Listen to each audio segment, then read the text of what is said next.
नाही कॉलेज बी दिसलं पाहिजे ना. अरे मग यूट्यूबच्या व्हिडिओ लावून यूज काय ना ह्यात काय मजा त्याशिवाय.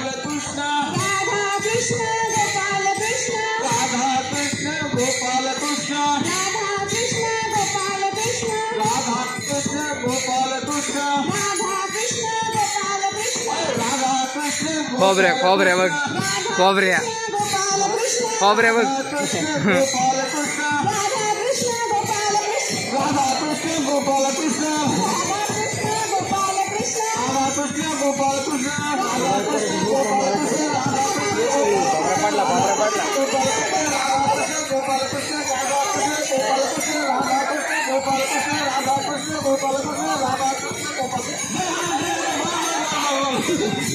धन्यवाद.